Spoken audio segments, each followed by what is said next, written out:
bidang kesehatan itu dianggarkan 75 triliun. 75 triliun. Baru keluar 1,53% coba.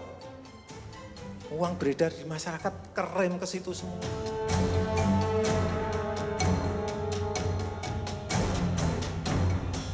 Pembayaran tunjangan untuk dokter spesialis, untuk tenaga medis segera keluarkan.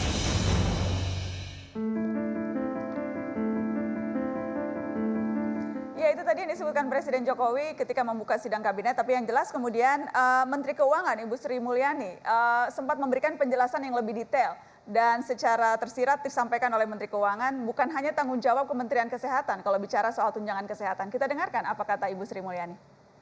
Untuk belanja yang untuk bidang kesehatan 87,5 triliun ini, sebagian adalah belanja tambahan yang berhubungan dengan COVID langsung, seperti untuk penanganan gugus tugas, pembelian APD pada tahap awal, upgrading rumah sakit, itu ada yang merupakan belanja di tempatnya gugus tugas, ada yang di tempatnya Kementerian Kesehatan. Ada juga yang kita berikan dalam bentuk penanganan untuk BPJS Kesehatan, sehingga mereka mampu membayar rumah sakit. Jadi dalam hal ini ada yang berpersepsi bahwa anggaran kesehatan baru cair sedikit seolah-olah itu hanya tanggung jawabnya Kementerian Kesehatan. Sebenarnya tidak juga, karena memang banyak jalurnya dari 87,5 triliun ini ada dalam bentuk insentif pajak yang itu diberikan langsung kepada rumah sakit untuk jasa kesehatan. Saya ingin ke Pak Muldoko, apakah itu artinya memang ada kesalahan data yang disebutkan Presiden seperti yang tadi dituding oleh Bang Fahri atau seperti apa? Enggak, memang pada 31 Mei itu 1,4. Tapi bagi Presiden intinya adalah bagaimana semua menteri harus mengakselerasi anggaran yang ada di dalam sektor masing-masing. Tujuannya adalah agar kalau anggaran itu segera terdistribusi, maka itu bisa menggerakkan sektor realnya itu. Jadi Presiden sangat melihat bahwa pertumbuhan ekonomi kita itu sebagian besar bisa digerakkan oleh APBN, ya, sehingga consumption dalam negeri domestik ini bisa bergerak dengan baik. Itu sebenarnya tujuannya. Jadi bukan hanya kesehatan saja, tapi semua sektor itu diharapkan oleh Presiden untuk ditekan. Segera untuk bisa dicairkan. Itu intinya sebenarnya. Jadi ketika itu memang tidak bisa dibaca bahwa ini menuding ke Menteri Kesehatan Pak Terawan? Oh, bukan hanya itu. Tadi saya katakan sebuah sistem, ya. Sistem semuanya harus digerakkan. Seperti kesehatan ini, ternyata apa? Hanya 44% rumah sakit itu yang mengajukan insentif. Begitu lambatnya. Padahal udah ingin digerakkan segera mungkin anggaran itu bisa terdistribusi. Tapi kenyataannya di bawah juga seperti itu. Okay. Makanya Presiden itu istilahnya itu menyodok satu bola biliar itu kemana semua arahnya. Kita bermain dalam sebuah sistem itu loh. Kita akan cek bagaimana keadaan sesungguhnya di lapangan. Kita telah terhubung juga bersama Ketua Umum Persatuan Perawat Indonesia, ada Harif Fadila. Selamat malam Pak Harif. Selamat malam Mbak Nana. Pak Harif, dari temuan Anda di lapangan dan laporan teman-teman nurse begitu ya di lapangan, jadi seberapa banyak insentif yang sudah diterima, berapa persen Pak?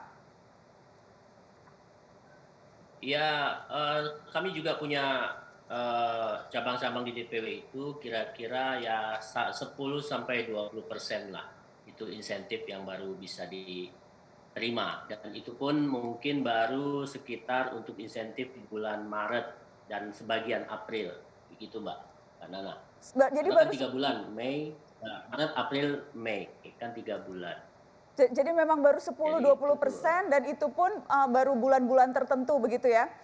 Ini apa persoalannya yang Anda lihat? Apakah memang seperti tadi birokrasinya yang panjang atau memang perlu Presiden marah dulu baru turun atau seperti apa? Kebetulan PPNI selaku menyuarakan suara teman-teman juga ikut dilibatkan oleh Kementerian Kesehatan khususnya dalam rangka mengkoordinasikan ke berbagai pihak.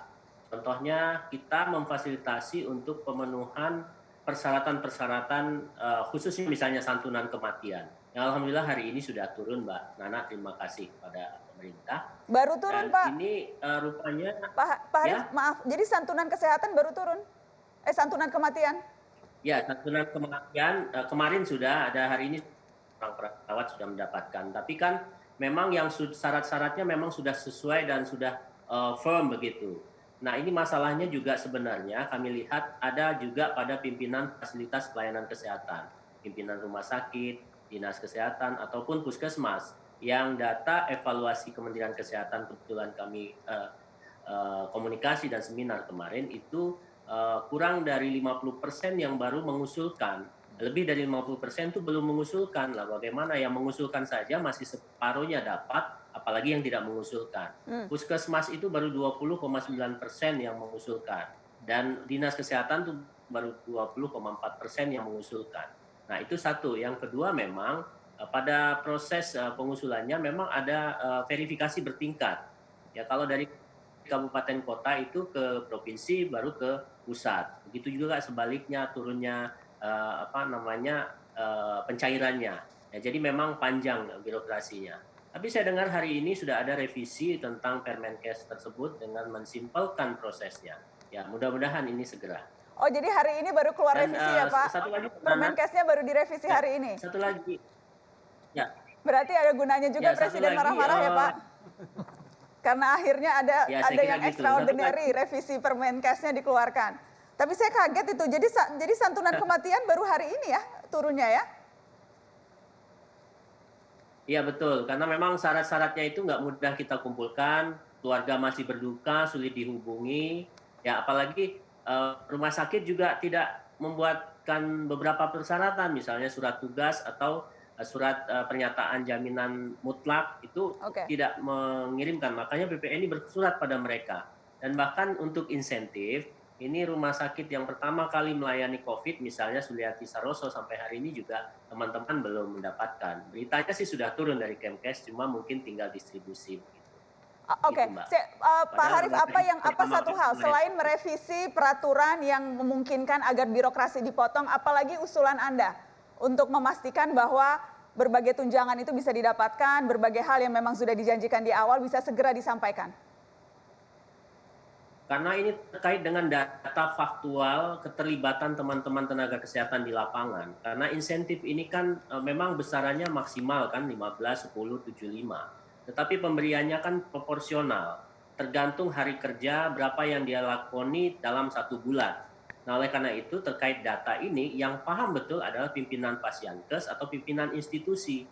Nah, perlu juga rupanya mungkin dijewer atau diubrak-ubrak pimpinan institusi ini agar yang angka 50% lebih tadi tidak mengusulkan, segera mengusulkan agar ini bisa berjalan. Itu Mbak Nana.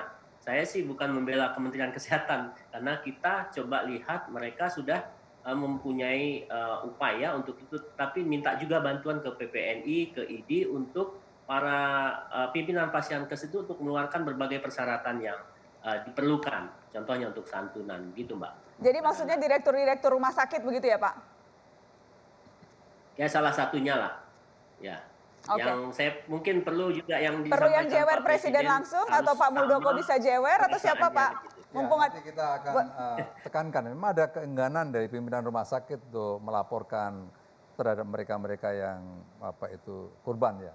Itu juga bermasalah, persoalan yang dihadapi di lapangan seperti itu. Sehingga menjadi lamban saling menunggu. Gitu. Tapi dengan petunjuk Presiden saya pikir semuanya bergerak. Oke, baik. Pak Harif, terima kasih sudah bergabung di Mata Najwa malam ini Pak Harif. Salam buat teman-teman nurse Pak. Makasih Mbak Nana, sehat selalu Mbak Nana ya. Amin, sama-sama, terima kasih Bapak Pak. juga semua yang ada di studio. Baik. Tadi dikatakan bukan membela Kementerian Kesehatan, tetapi yang jelas yang namanya selalu menjadi sorotan, terutama sejak Presiden Jokowi marah-marah di publik adalah Menteri Kesehatan. Ada banyak sekali kemudian yang menyoroti Menteri Kesehatan. Kita akan bahas soal sosok Pak Terawan setelah pariwara, jangan kemana-mana.